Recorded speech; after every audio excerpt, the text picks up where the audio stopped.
세금 잘 알려주는 쌤 누나, 쌤 언니, 최자영 세무사, 박소기 세무사입니다. 안녕하세요.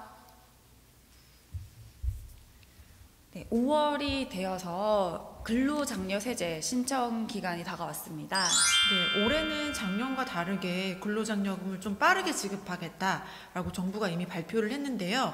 그래서 궁금해하실 분들을 위해서 근로장려금 어떤 요건이 대상자이고 어떻게 지급하는지 알아보도록 하겠습니다. 네, 우선 근로장려금, 자녀장려금이 어떤 건지 한번 살펴보도록 할게요.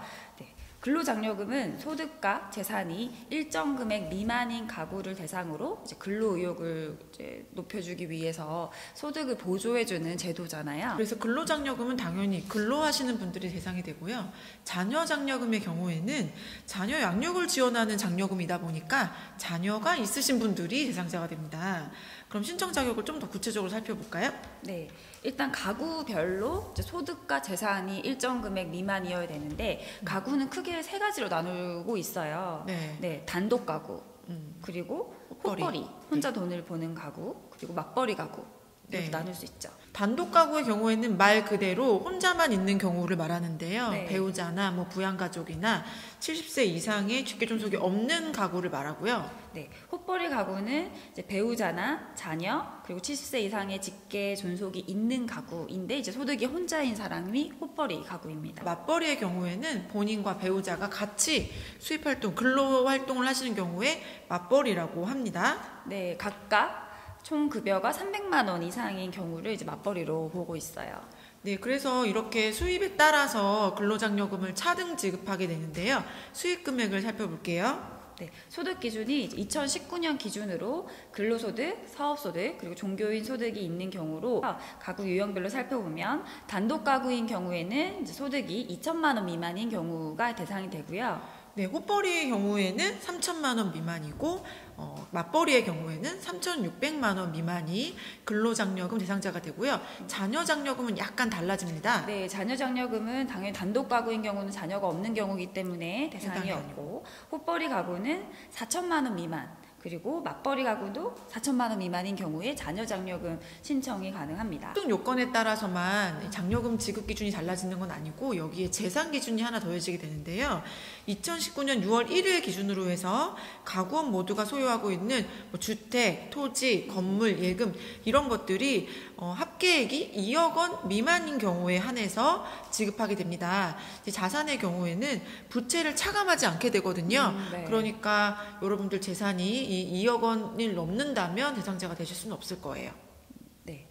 그러면 이렇게 소득, 재산 요건을 충족한 가구에게 지급되는 금액이 얼마인지 다시 한번 살펴보면 단독 가구인 경우에 근로장려금은 150만 원까지 지급될 수 있고요.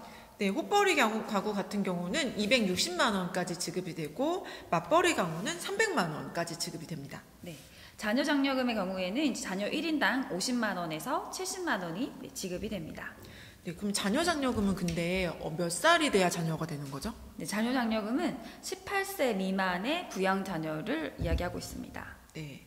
그러면 가장 궁금해하실 거는 지금 네. 아마 이 근로장려금이나 자녀장려금 신청이 처음이 아니셔서 대부분 요건은 알고 계실 것 같아요. 네. 근데 올해는 뉴스에서 빨리 준다고 하는데 신청 절차랑 지급 일정이 어떻게 되는지 그게 더 궁금하실 것 같아요. 네, 절차는 신청 기간은 지금 저희 영상을 찍은 이 시기에 신청을 합니다. 5월 1일부터 6월 1일까지가 2019년 근로장려금, 자녀장려금 신청 기간이고요.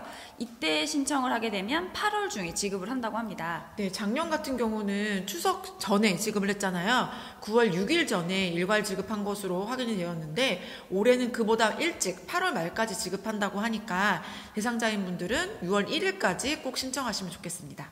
네, 그리고 저희가 지난번에 영상을 올려드렸던 적이 있는데 2019년은 또 정부에서 좀 미리 주는 거를 마련했었잖아요. 네, 2019년도부터는 반기 지급을 시작했죠. 네. 그래서 작년 8, 9월에 저희가 반기 지급 신청하세요 라고 영상을 한번 올린 적이 있었는데요. 네. 작년에 지급 신청하시는 분들은 그럼 어떻게 되나요? 네, 작년에 이제 근로소득이 있는 사람들 중에서 대상이 된 사람은 반기 지급 신청을 하셨을 텐데요.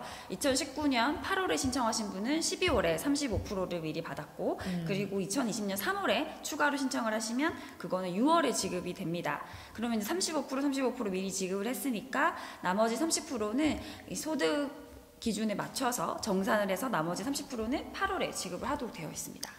그러면 이미 반기 신청하신 분들은 자동으로 8월에 정산 지급이 완료가 되고, 하나도 안 하신 이번에 확정으로 신고하시는 대상자분들의 경우에는 어쨌든 똑같이 8월 달에 지급이 완료되게 되네요. 네, 반기 신청은 이제 근로소득이 있는 사람만 신청이 가능했고, 이제 사업소득이나 이런 것들은 이제 소득이 확인이 되기 때문에 이번 신고를 통해서 하셔야 되고요. 그런데 만약에 신청 기간을 놓치게 되면 어떻게 되나요? 네, 신청은 이제 6월 1일까지라고 되어 있는데 6월 2일부터도 신청은 가능합니다. 이제 단지 10% 정도 삭감이 되세요. 네, 6월 1일 이후에 6월 2일부터 신청하시는 분들은 10% 적게 받는다고 말씀드렸는데요. 그것도 12월 1일까지 신청하셔야 10% 적은 90% 금액이 지급이 되고요.